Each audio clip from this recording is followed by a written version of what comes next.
Marianne Edain has responded to urgent calls from Island County community members for decades. On this episode of Action Hour, she shares her process for taking action when active logging or unpermitted development is taking place in your neighborhood, so you can take the matter into your own hands and do something about it. For those of you who are listening, Marianne and I created a document when I first started working at Edain to help community members respond to specific environmental issues in their neighborhood. And I think it's important to share with people on our podcast so that we have, also audio documentation and kind of a more thorough outline of the process. And so before we get into the process itself and kind of working people through the steps that we've outlined together, I wanted to ask you a little background. Like, when did you first start receiving calls from community members looking for help? Like, when did that first happen? Good question. I mean, we didn't even have a telephone until 1983. Mm-hmm. So, it was pretty hard to get a hold of us. It seems to me, and it was an informal kind of thing, did you know that XYZ is happening? Oh, should we do something about that? And then, this went on through the 1980s. And then in 1989, Steve filed his first case in front of the Island County Hearings Examiner. And all of these people, you go into Langley, you go to Payless, and these people would come up to me and say, I didn't know he could do that. Mm-hmm. And that kind of started a thing where, if these people can do that, then when something bad happens, I get a hold of them. And by the 90s, then, we did have a phone and people did start calling. And some of them were crazy things that we wanted nothing on earth to do with. And some of them were very legitimate. And, after a while, you start hearing each individual case is different, but there are similar elements, things that you need to know with each case. And bit by bit, the more people you talk to in that situation, the more you realize, step 1, step 2, step 3. Yeah. But you're saying that the first, people, Ween and you and Steve became known as the people to go to and report environmental violations when you started filing lawsuits, it seems. Like when it became clear that there was something you could do about it. Yeah. Yeah. Well, the thing is that, let me think. South Whidbey Tilth was formed in 1982. Mm-hmm. And we became involved in land use planning with the county under the auspices of Tilth. Okay.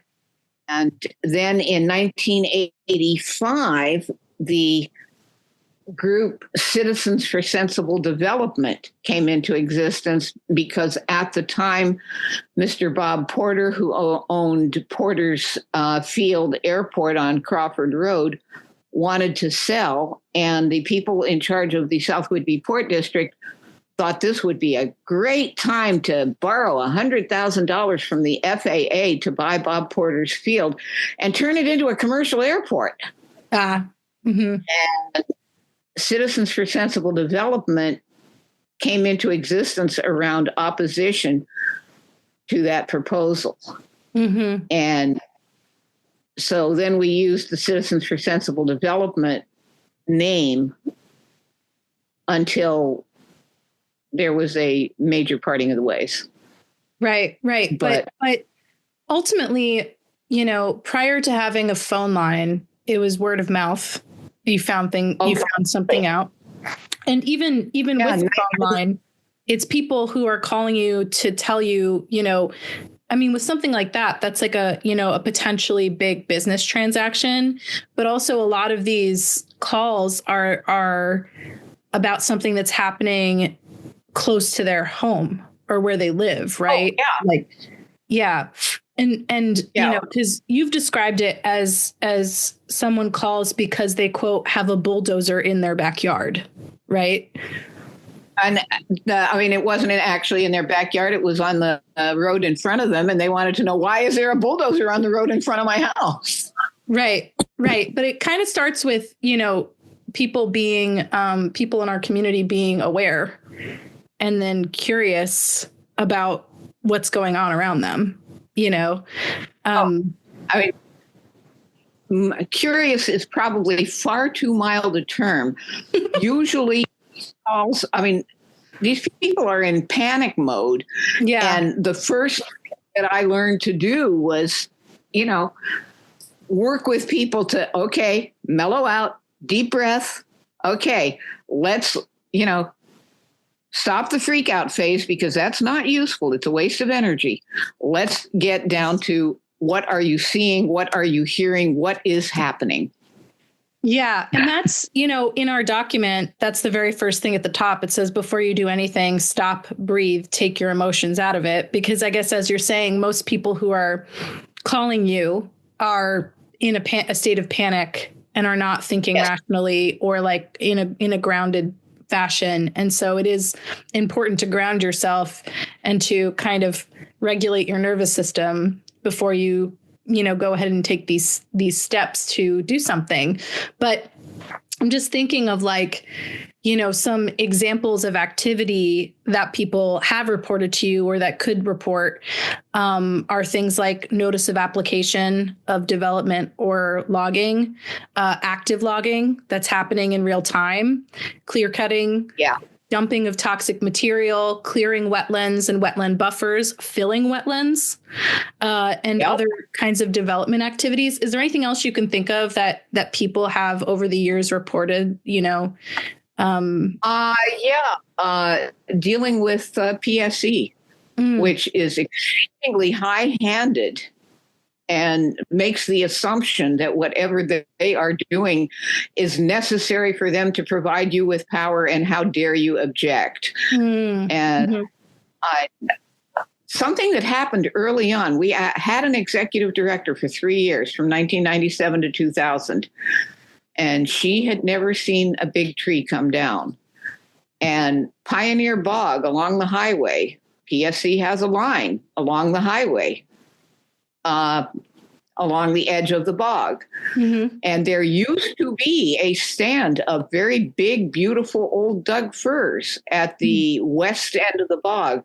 So going toward the, the Legion Hall there. And they had decided that they needed to clear the trees under that power line. And we did a whole lot of negotiating with them over, no, you don't need to cut these, trees down to 18-inch stumps. There were a lot of alders under the power line there. And we said, alders will die naturally. Top those alders 10 or 15 feet below the line, and they will be habitat for a long time.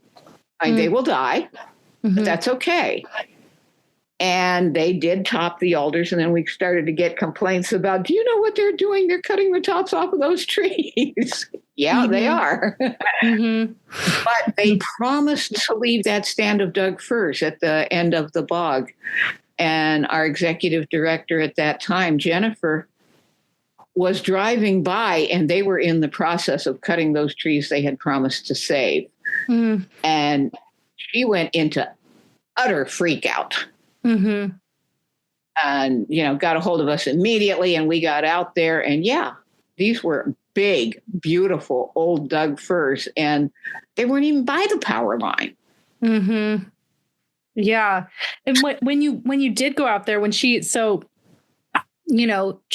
it happening in real time. She calls you. Yep. Did you guys take pictures? What did you do when you got there? Because, we're going to go through our document, but I'm just wondering, at the time, what year was it? And what technology was available to you to do the documentation around it? So that was sometime between 97 and 2000. I can't narrow it down any further than that. Mm-hmm. Probably it was 98, not sure. But at the time, we weren't thinking in that mode of documenting. So we went out there and, we got in the face of the people doing the logging. And they insisted they were not PSE people. They were, a crew that had been hired by PSE, and they told us to do this, so we're doing this. And then we got a hold of PSE and said, what the hell? You made us a deal. You're reneging on the deal. And they went whiff, waff, woof, blah, blah, blah, blah, blah. And they kept cutting the trees. Yeah. When did we you also what? Oh, go ahead. What were you going to say? They did a thing along Coles Road where they notified the property owners that we're going to cut the trees on your property. And we started getting a whole lot of calls about PSE, and they're telling us that there's not a thing we can do about it. And PSE basically said, we're going to do it, to hell with all the rest of you. And we were out there from the time they started until the time they finished. People were starting to blockade the logging trucks and the guys with the saws. I mean, there was a serious case of piss off all over Coles Road from the highway into Langley. Well, I guess my question is, what can people do if PSC is doing something that they, is there any recourse? Is there any action that can be taken? What are the steps, when it comes to them? Yeah, with PSC, we did try at one point to create a public utility district to take the matter out from under them. And it was poorly organized. It didn't work at all. It went down in flames. I still think that that's a reasonable option. I believe that power to the people, not power to PSE, which, I just paid my last PSE bill and it was almost $700. Wow. Again. Yeah, that's insane. That's a really, really high price to pay. Okay, I want to go back to our document. I want to start going through our steps. Yeah. So as we mentioned, when people call you about any different issue, you often find that they're in a state of panic. And so the first thing to do is to remind people to stop and breathe and ground themselves, and then take their emotions out of the equation first, which I think as much as possible. Yeah. Having feelings about it, feeling passionate about, the environment is not a bad thing. But when it comes to kind of doing the documentation necessary up front and being able to kind of identify what's going on at the scene, you do kind of need to be grounded. And it kind of reminds me of of training that I've had for, first aid and CPR. Right? It's like if you see somebody on the ground and you find them and they're unresponsive, there's like a whole set of like a whole checklist you have to go through in terms of like looking around you, right? Survey the scene. and this is kind of the same thing where like step one, look around you, identify the location of the activity. And then this is where, this first part, like surveying the scene, looking around you, is when we're asking people to kind of gather all of the elements that they can discern in their environment, which includes like looking for signage, right? Like, is there a posted sign associated with what you're seeing? Signs can include helpful information like the public comment deadline of the activity if it's related to permitting. And so I'm wondering if you can for people go through like what kinds of signs might people see and what do they look like? And, what do they mean? So here in Island County, if there is a county permit associated with the activity, it will be a big yellow, whatever that foam board stuff is. And it will I can't remember all of the things on it, but it will give you the parcel identification. It will give you a description of the proposed activity. It will give you a comment deadline if there is one. There are many activities that their public comment is not interested. They're not interested in public comment. So the yellow sign will be up there and it'll say no public comment, which is not acceptable. We'll get into that later. It will tell you the name of the person in the planning department who is reviewing that particular proposal and give you their contact information. So everything on that yellow sign is important to know. Yeah. And so if possible, take a picture of it. Right. Also take a picture of the activity if something's happening, right? Like if you come upon a site and it looks like there is something going on, take as many pictures as you can, take a picture of the signage, but do it from a location that doesn't, so that you're not trespassing. Yeah. You don't want to trespass. We've got one right around the corner from us. It's been going on for a couple of years. It's a 17-acre parcel that was subdivided into 3 slightly larger than 5-acre parcels, and each of them is dominated by a major wetland system, and the development allowed is on a narrow strip along the road. And every time I go by there, I see that machinery sitting there, and there's more clearing and grading. And I keep wondering, how far back are they? Have they gone over that line into the wetland and the buffer? So, I get to watch this one. As I say, it's been going on for a couple of years now. Are you taking pictures and taking notes? I am not. I'm trying to get Steve to do it because he's the photographer. Well, do as you say, not as you do, Marianne. I can't take a picture to save my life. I don't think it has to be good. Does it have to be an artistic photograph, or like an artistic rendering of the clearing and grading? I think it just has to show that it's happening, right? And having the date and time is helpful to see the progress of something that's occurring. And so to that point, looking for signage, take pictures of the sign and also the activity, and then identifying the location is an important first step to be like, can you identify the property where the activity is taking place? What's the nearest street address? And then what is the parcel ID number? And so can you explain to people how to locate a parcel ID? Okay, if there is a yellow sign, it will have the parcel ID number. They come basically in 2 flavors. One starts with an R, one starts with an S. The R numbers actually give you, the county is divided into sections, townships, and ranges. Ranges run north and south and are 6 miles wide. Townships run east and west and are 6 miles across. Within each section, they call it a township when you've got 36 square miles. Okay, so you've got the 6 miles vertical, you've got 6 miles horizontal, then you've got the 36 sections within the township. And when you see that R number, the first 2 digits tell you the range, or actually usually the first 1 digit. And I can tell you that Island County is in ranges 1, 2, 3, and 4. So it will start with a 1, 2, 3, or 4. The second one is the township, and that part will be anywhere from, we're in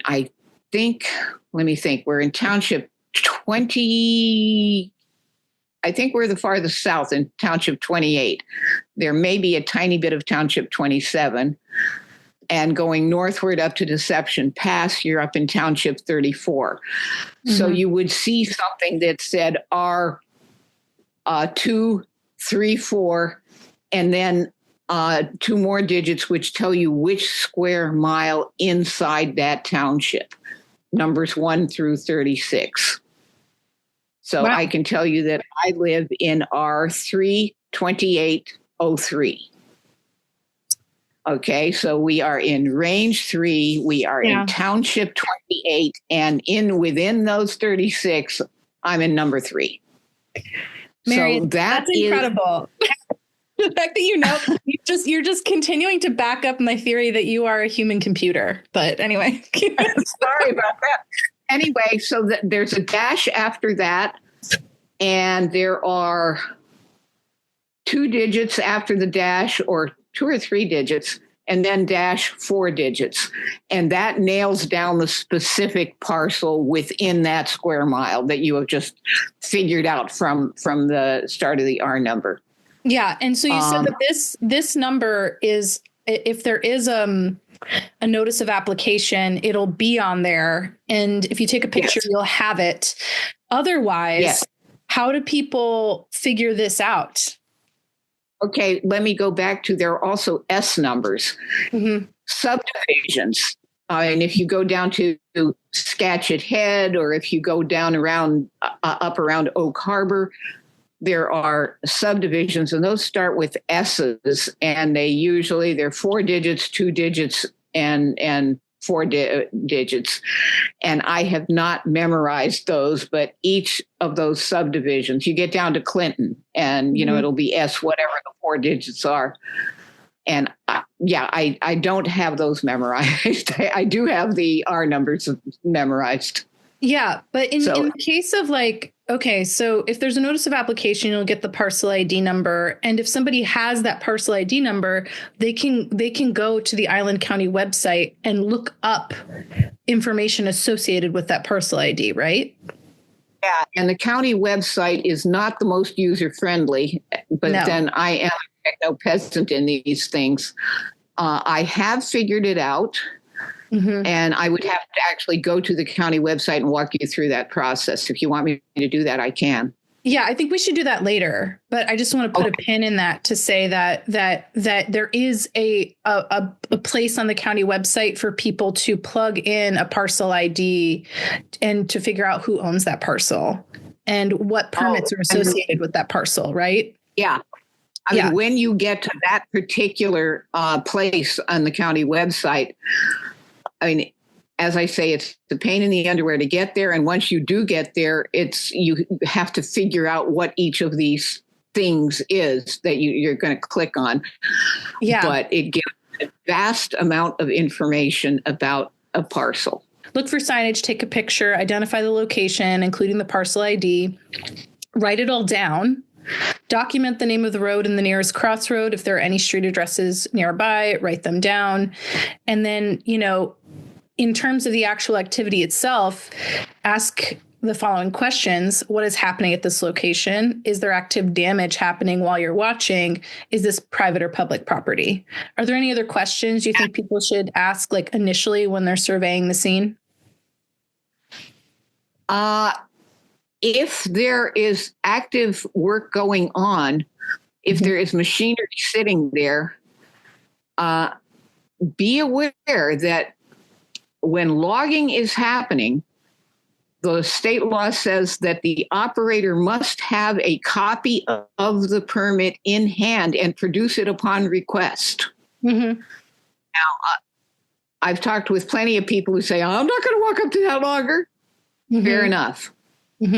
But know that is something that if there are 2 of you or 3 of you, you have every right to walk up to that logger and say, may I please see your forest practice permit?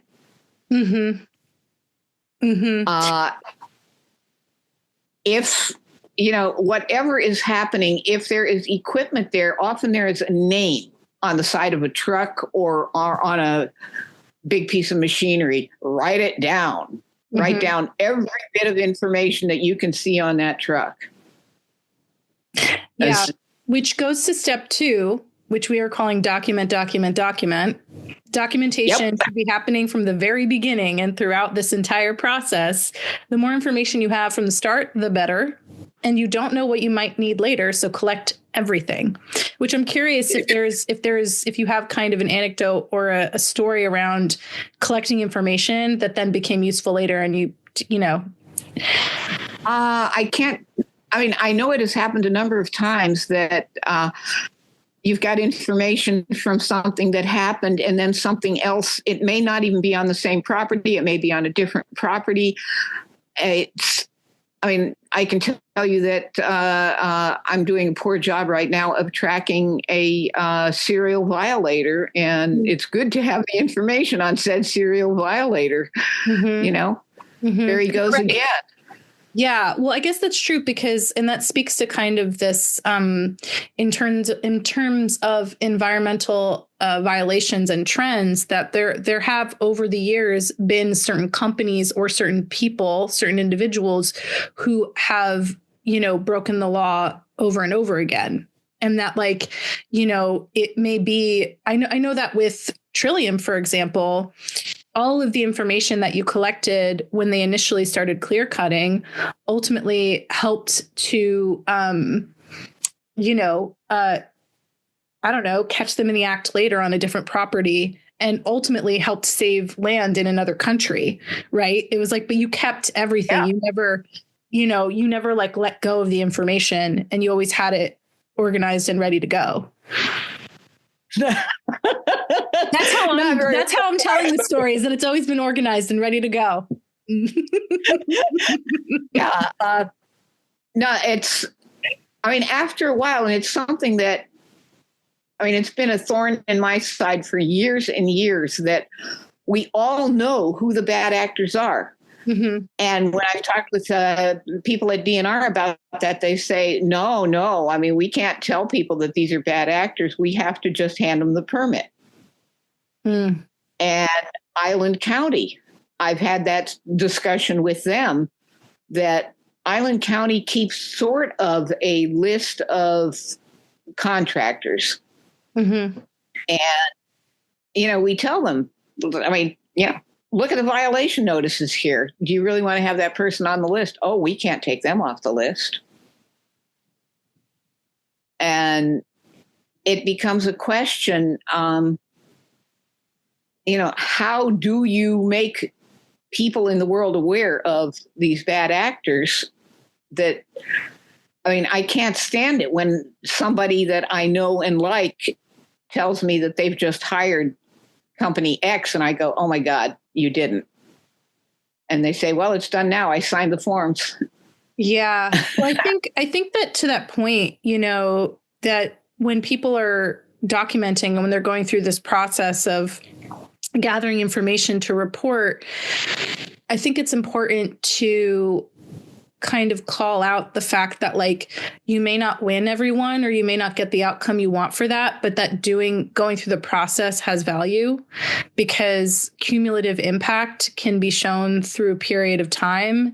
And, and as you said, like, if an operation gets the, reputation of behaving in a certain way, that's certainly something that we can alert the community about,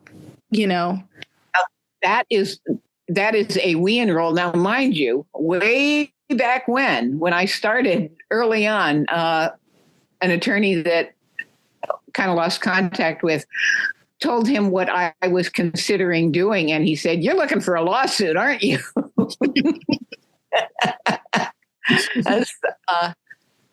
What I wanted to do was, notify people that this particular outfit is dirty. Now, what I did do, and I'm very proud of it, the outfit was called Global Pacific, and the man operating it was Wayne Cook. And I was starting to get these panicky calls from people who had hired Global Pacific to do a very small logging job. Just take those 3 trees over there and those 7 in the other corner, and they would clear cut the property. Oh my God. And the landowner often was not local. Mm-hmm. And, they'd get told, and they would go into utter panic mode. They what? Mm-hmm. And I got a hold of the state attorney general and said, this is what's happening. And they said, you document 6 cases and we'll go after him. And I did. And they did. And he was 86th from the state of Washington from doing business here. Yeah. I mean, and that's amazing. And that just goes to show you that documenting and reporting can have huge impact. And so, we kind of, in terms of documenting, we kind of started talking about it, that like at the scene, you're going to want to write down and describe the activity that's occurring. You're going to want to take pictures and or videos of what you're seeing without trespassing. Right. You're going to want to gather contact information. If you encounter a person on site, get their name and contact information if they're willing to provide it. If they show you a permit, take a picture of it. Always note the date and time and the location of every encounter. And then, as you mentioned, enlist a witness. Don't approach alone if you don't have to. Because I think, one, it's good to have somebody else there to confirm that whatever occurs happened. And also it just feels safer to not go alone. And then from there, in terms of documenting, you have to keep track of all associated documents and correspondence. So, this is the part where you start a file for all of your documentation associated with the activity. Keep everything together. If you file a complaint with the local jurisdiction, keep a copy of your filed complaint. Make a note of the date and time. And then something that I do, this organized. Marianne, the spreadsheet is that you've got piles of documents, and I create a spreadsheet, and I start it by a date that on this date, this is the information, this is what I saw on it. So I have a spreadsheet that says, document number 1, this date, I witnessed. Here's the photo of the a permit or a photo of the activity. Document number 2, and this is your indexing, right? You index everything. Yeah. And it's the only way you can find things, because after a while you just got piles of folders and you've got stuff all over your computer and you're not finding things and you're overlooking things. And this is for things where you're tracking over periods of time, right? That there's the initial reporting, but then there's the following up and the continue to gather. Yeah.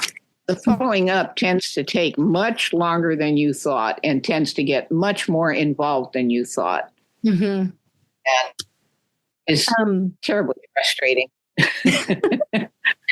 So the thing is, you think you stopped a thing, and then the next thing you know, I mean, the one right around the corner from me, 26 acres of wetlands that got logged, and I was able to stop them 4 times. And the 5th time they went back and got that permit and started the logging before I could do anything about it. How does something like that make you feel? Infuriated, terribly frustrated, and angry with Island County for not doing its job. And with DNR, of course. And it's one of the things that, not quite directly related here, but now that we have what we believe to be a sympathetic commissioner of public lands, we want to change the code so that something like that can't happen anymore. Yeah, and that's the thing I think with this is right now we're going through this document, and this document is meant to help our community better report and to be involved in this process. But as you said, these things take time, and I will give some information at the end of this episode, but we have created an environmental violations reporting form for WIAN where our community can report initial violations to us, and it will go into a spreadsheet for us so that we can start tracking these things without receiving phone calls or emails or things from a variety of sources, where then we have to compile it and put it together, because it's as you said, Marianne, it's very difficult to track things when they're all over the place. And I think that, but I think that the more robust reporting we have, the more, I don't want to use the term ammunition, but the more cause we have to request policy change, like you're talking about. You have to have the evidence, the evidentiary proof to show that here's a trend that's occurring. Here's a violation that continues to happen. Here's I've been tracking, for you, that one wetland area, you've been tracking that property for so many years. You have so much documentation that when you say, like, I was able to stop it 4 times and then the 5th time they logged it, you have the evidence to back up your claims. You're not just saying it, No, I have some huge files, and that particular bat, he works all over the county. Mm-hmm. Yeah, and to that point, gathering information for every encounter with a representative of jurisdiction, get the name, position, and contact information of that person, log it, note the time and date, keep every email, If a conversation with someone is spoken word, write down a summary on the spot, then send a follow-up email to that person with your summary. And make sure to say, I remember you saying this, make sure to say, quote, "This is what I understand from our conversation. If this is incorrect, please let me know." Which I thought was great because it says it on the record, right? Because with email correspondence and with anything in written documentation, you're building a record. And I think that by saying to someone, "If this is incorrect, please let me know," you're giving them the opportunity to correct you on the record. Yes. Yes. Yes. And if they don't, then this is what happened. This is the record. So when people are documenting, so we have like organizing, starting a filing system, collecting contact information, keep your emails, and then be sure to get copies of documents. So whatever documents you get a hold of related to the reporting, what kind of documents would people be receiving, or should they be trying to collect? That going to that terrible website of the counties, it will have there's a stupid little setup. It'll say applications, and you will look through that. And what I see tons of is septic application from this year, from that year, from that year. Skip those. Those are not terribly important unless it's involved in the current proposal. And then there will be something that looks a little more current. Maybe 2 years ago, there was an application for a building permit.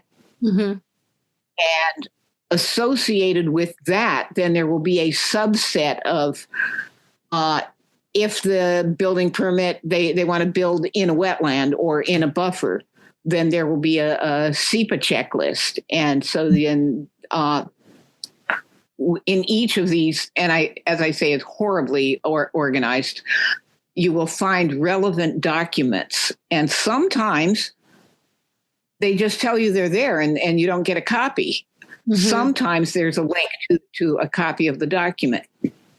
At that point, you can download them, and you should always download them if you can, right? And keep them yourself just in case. Yes. And if there are ones that you think are relevant, and I mean, I don't know how much anybody cares about the road access permit, whether you really need to download that. It may be relevant. It kind of depends on what the issue is, right? What's the violation you're reporting? What are the things that are associated with that? Maybe the road, maybe that document is relevant, Yeah.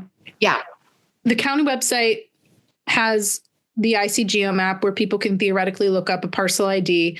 I also think that there's another way in to this with, which I think is if you Google Island County parcel viewer.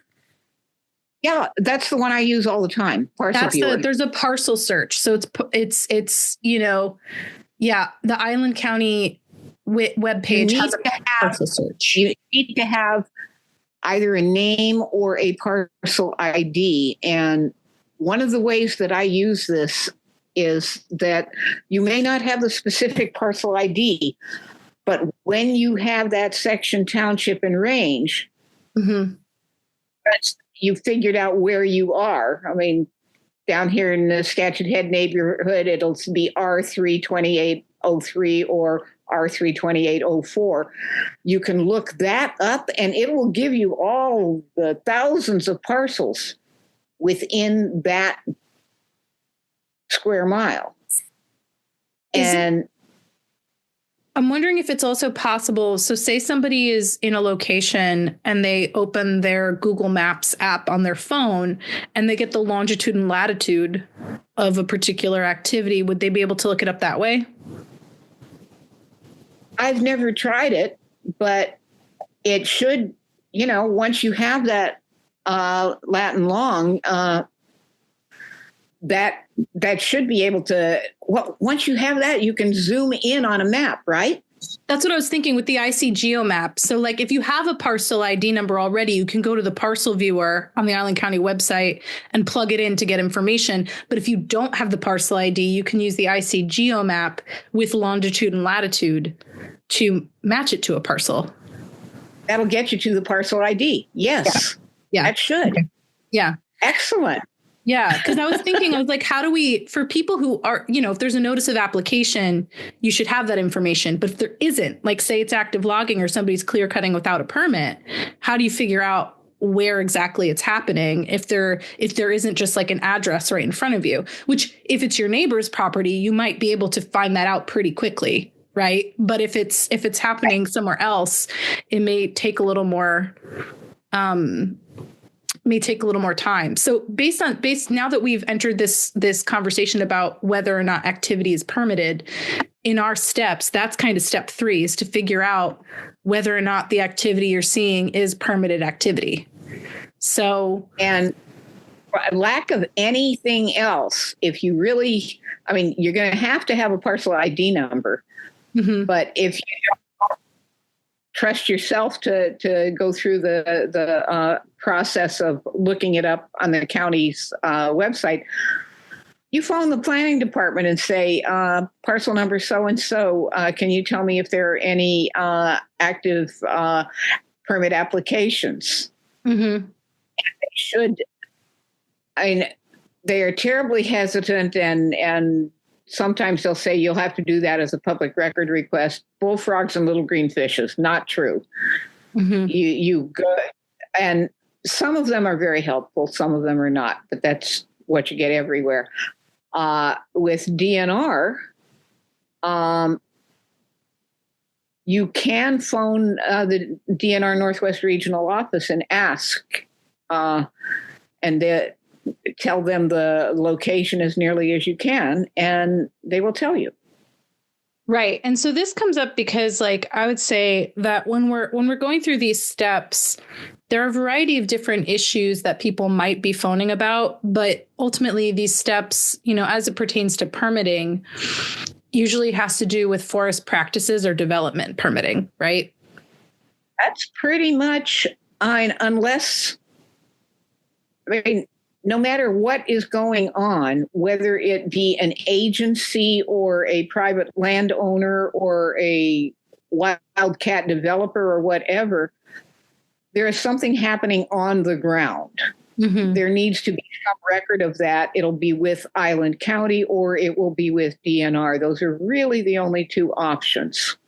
There's nobody else that besides the county or the Department of Natural Resources who might be an agency relevant to the activity that someone's investigating? Well, I'm just thinking the Navy, but they tend to keep their activities on the Navy base or on Navy-owned and operated land. Mm-hmm. Okay. So yeah, they may impact what private property owners are doing in certain locations, but they are not the responsible party. Mm-hmm. As a matter of fact, in this last week's paper, there have been notices from the South Whidbey School District about work that they are going to be doing at the high school and the elementary school. So, That's And this speaks, the fact that you mentioned the notices in the newspaper, you can, in addition to calling the planning department with a parcel ID number or looking up applications associated with a parcel ID number yourself through the county website, or calling DNR to ask them if there are any permit applications, you can also scan the local newspapers for notices of permit application as well, right? Which you do on the regular, just in general. However, and this one is important, there are permits that go back 3 and 4 years. So patently, they're not there in the newspaper. Mm-hmm. And finally, the landowner decides to take action based on that permit. And it's saying. Yeah. So something that, not quite relevant here, but I'm trying to push Island County that a permit is valid for X number of years, 2 years or 3 years or so. And then they get stale, they get old. And we have in the past, the wildest one was up near Libby Road, where Mr. Darst said that he had gotten a permit in the 1960s to build a mobile home park, and he wanted to exercise his permit in the 1990s. Oh my God! So wow. I imagine a lot of zoning regulations had changed over that 30-year period. Yes. And the point being that we had the one on Ewing Road where they wanted to build their 1,000 feet of floating road through the wetland to access the upland to build a 28-unit housing development. Mm-hmm. And they had their permit. Mm-hmm. And when, we were waiting and oh my God, they're going to do something. They're going to try and roll over the permit. They'll start construction. So they'll say it's under construction. So the permit is still valid. And we had a death row countdown when that permit finally expired. We were on the horn to the planning director. Wow. Wait, so what is the current, so what's the current timeline for expiration for a permit in Island County? I believe it's 3 years, but I believe there are things like, we sent you a letter saying that we're working on it. And does that extend the 3 years? I'm not sure. Right. Okay. But permits do expire is the point. So if you're looking at a notice of application, because also this is the other thing that I wanted to bring up, which is like the next thing on our list, is that signage indicates a permit application, but not that the permit has been granted. Right. Right. So if you encounter a yellow sign on the property where the activity is occurring, that signals that the property owner has applied for a permit, but it doesn't mean they've been granted that permit. The posted sign should tell you which agency is associated with that permit application. And that's when we would do the following up with the planning department or DNR to say, I saw a notice of application. Was this permit granted? And if so, when? To your point, right? Because if a permit was granted 5 years ago, but they didn't start the activity until 5 years after, that permit may have expired. Well, and it's something that I am working on, leaning on Island County planning. I want to see a protocol in place for a review on a regular basis that don't want, when you look at that website that I'm complaining about, you will find tons of old permits. Mm-hmm. And had one, and I have a great deal of respect for her.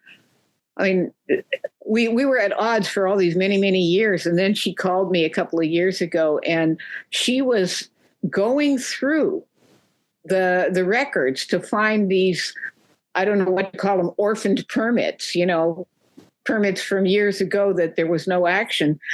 And I was starting to see these warmed over permits suddenly coming up. And she and I talked about it. And what she was doing was contacting landowners to say, your permit is no longer valid and we need to close this out.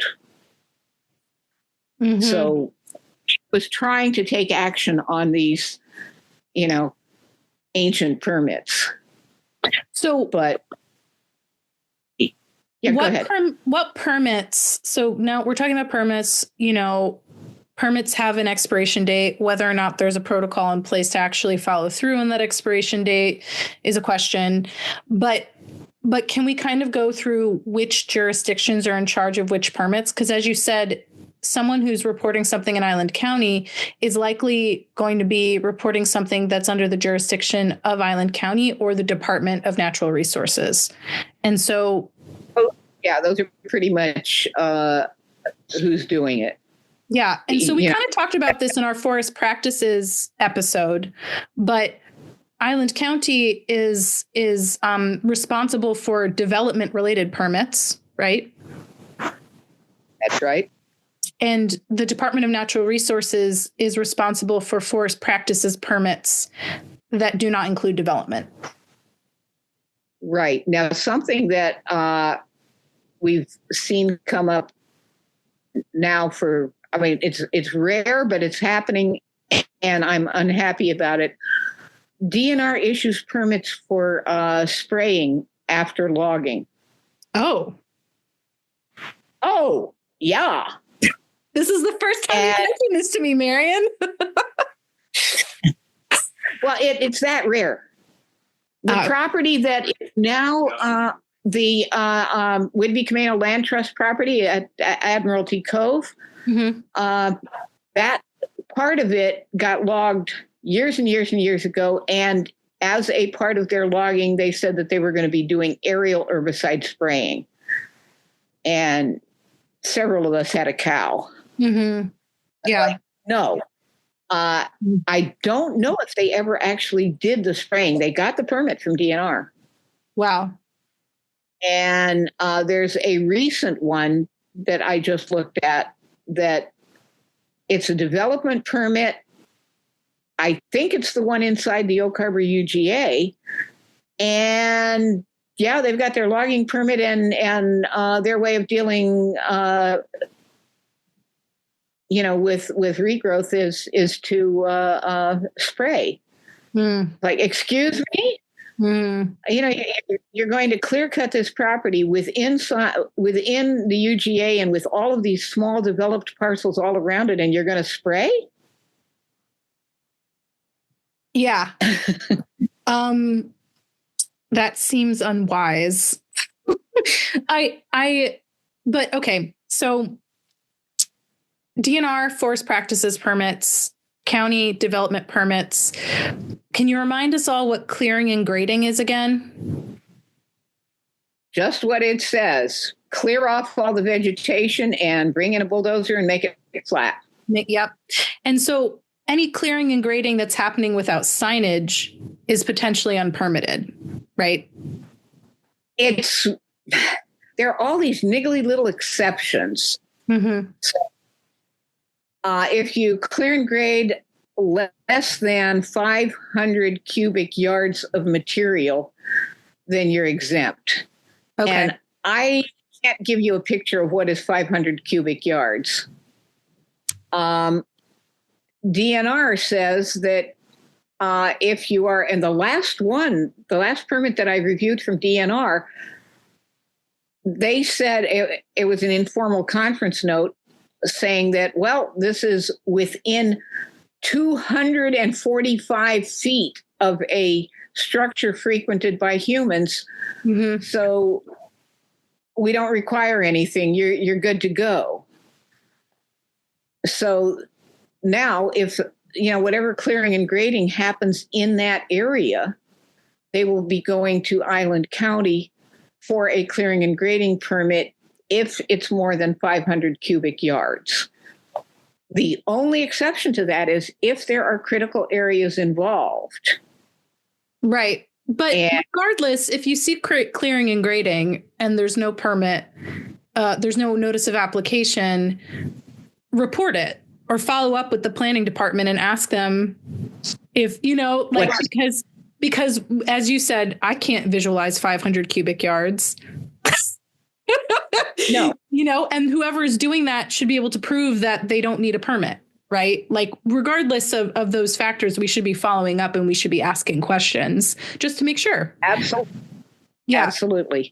Yeah. Mm-hmm. Because, and this is like in the next part of our document, if you determine the activity is permitted, find out if the activity is actually in compliance with their permit. So, Which is the most common thing is, we got a permit and then we went cowboying off.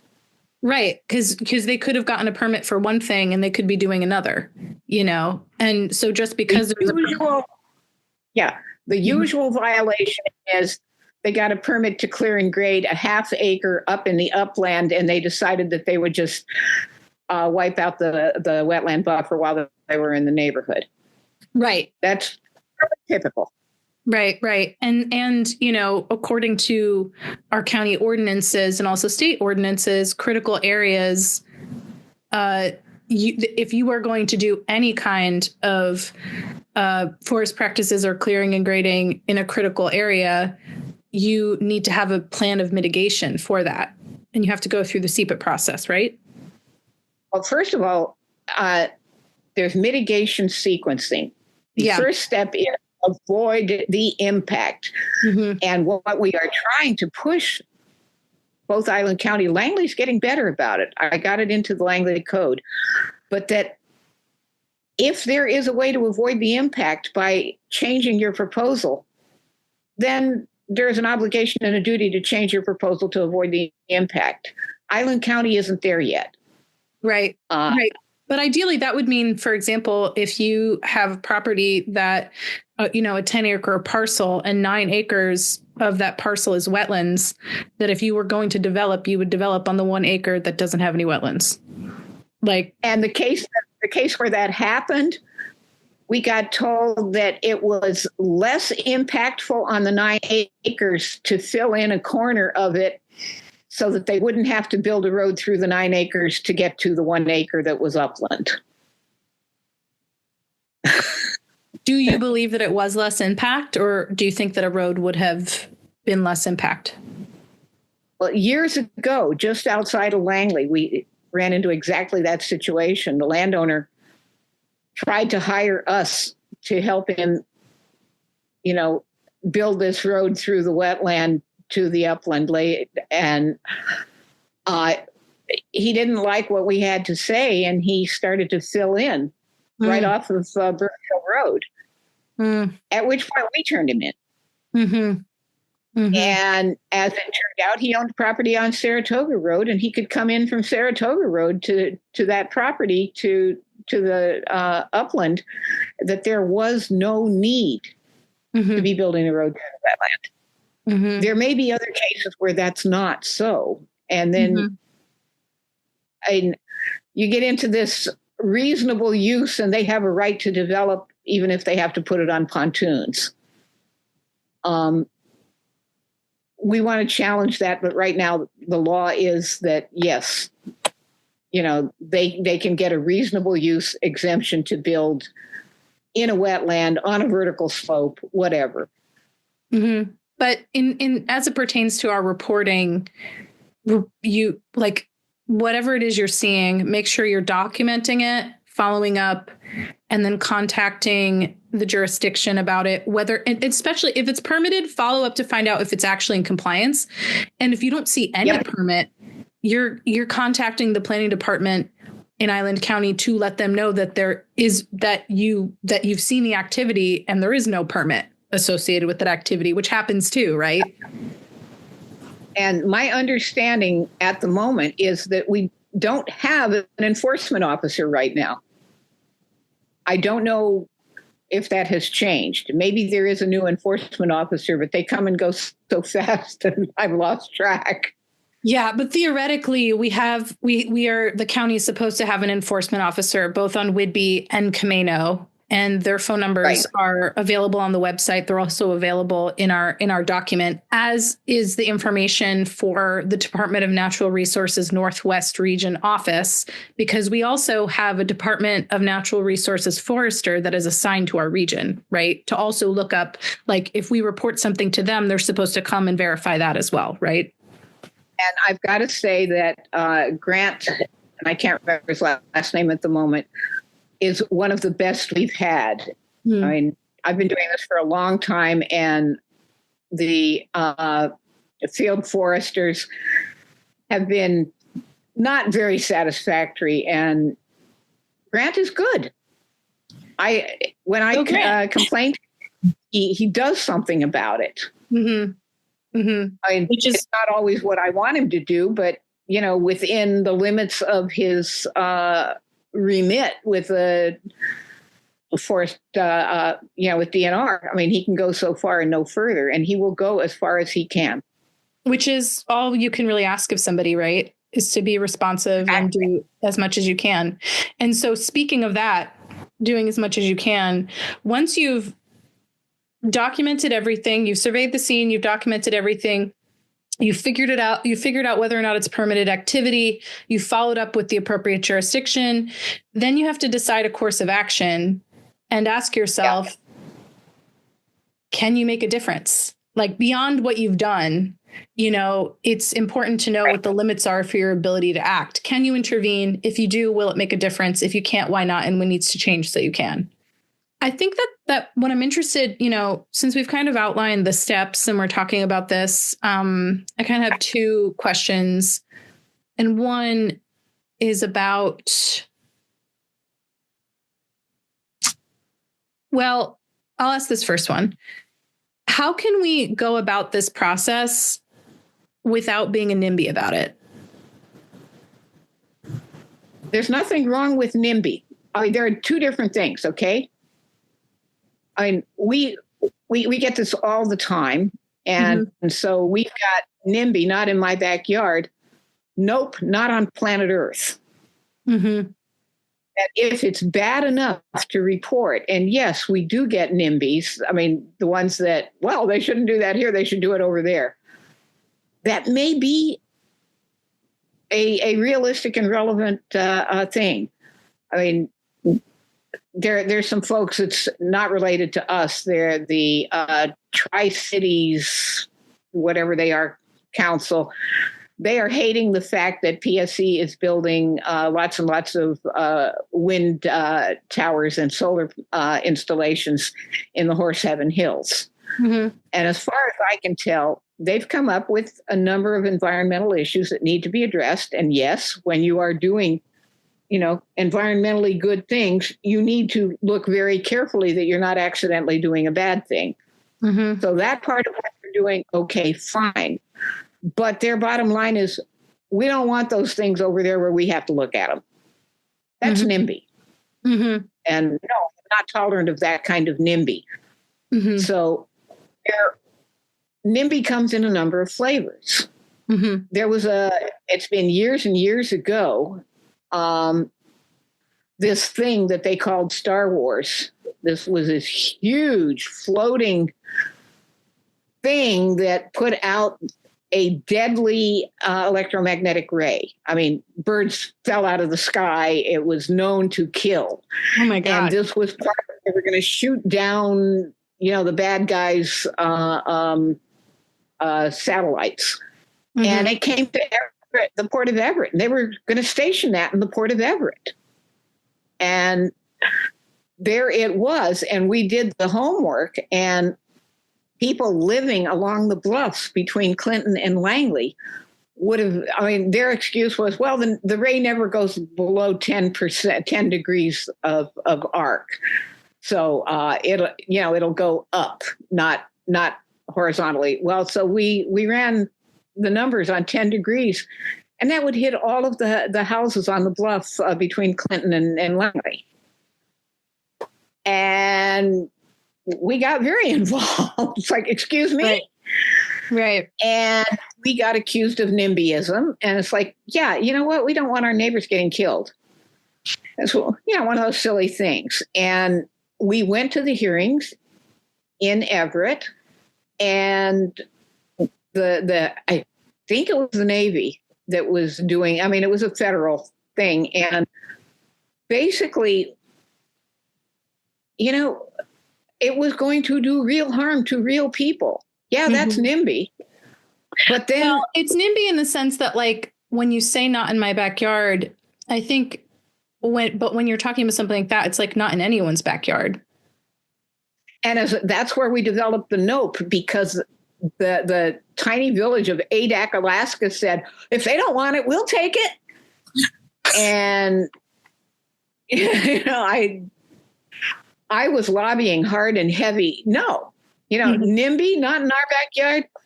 Nope, not in their backyard. If it's not good enough for my backyard, it's not good enough for your backyard. Right. It shouldn't be anywhere. If it's, environmentally speaking, if it's going to do harm, like real harm, it shouldn't exist.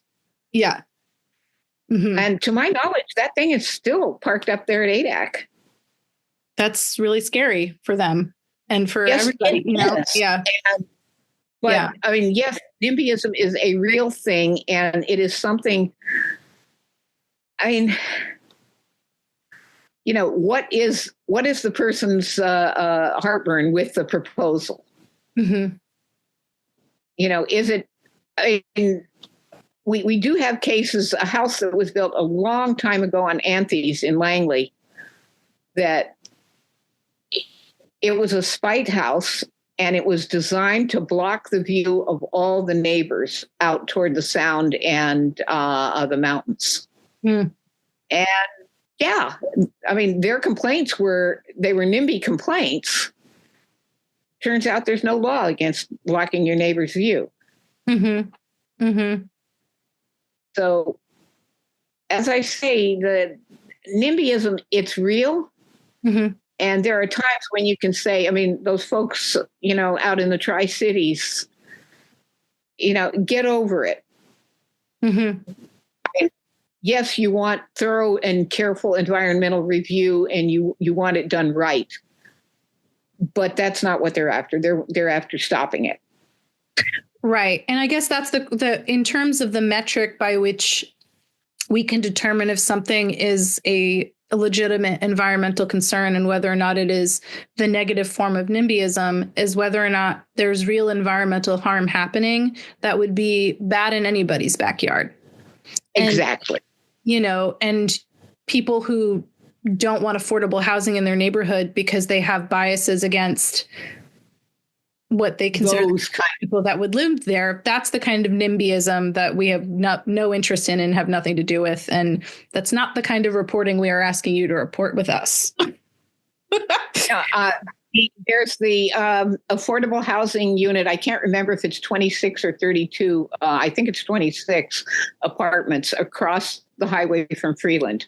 Mm-hmm. And our objection to the specific location is it's a wetland.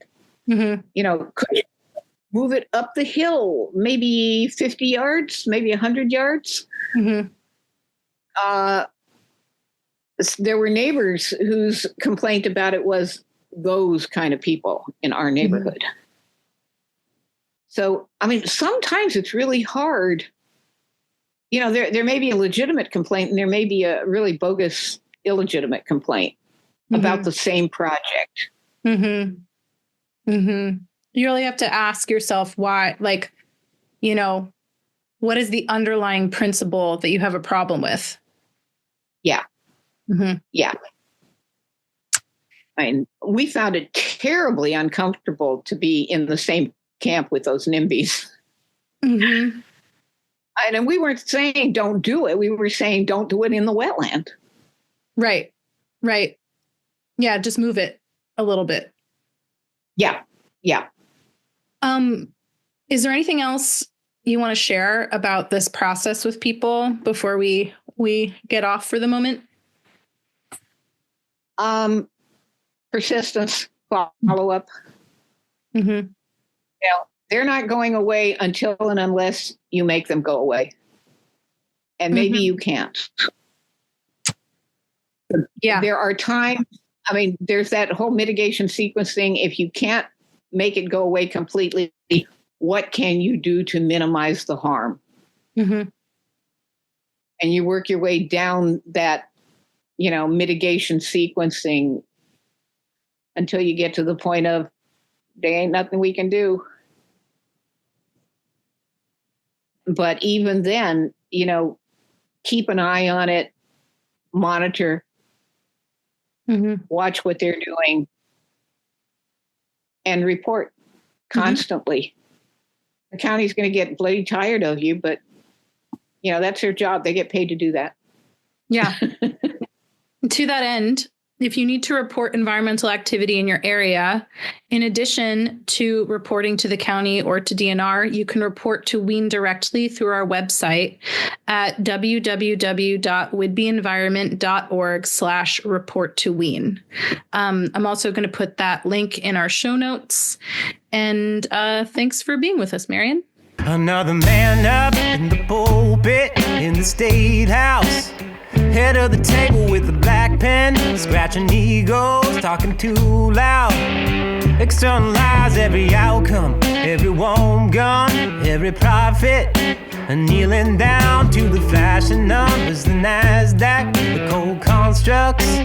Running backwards, so just keep moving, just keep moving, just keep moving. Unlearning every lesson that our mothers tried to teach us. This podcast is a production of the Whidbey Environmental Action Network and is made possible by our generous donors. Produced, edited, and mixed by me, Amanda Bullis. Special thanks to Marianne and Steve for their years of service through action and for lending their voices to this podcast. To WEEN's Executive Director, Marnie Jackson, and our board for their leadership. Special thanks to Whidbey musician Nathaniel Talbot for letting us use his track Intuition from the album Animal, available on Bandcamp. There's a war being waged back at the workplace.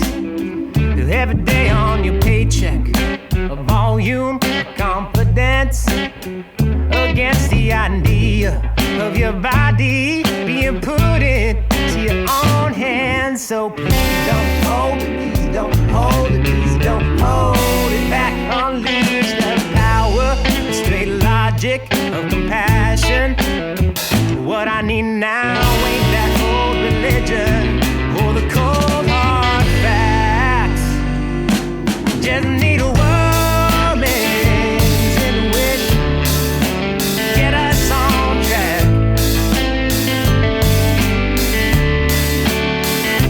Just need a woman's intuition, get us on track.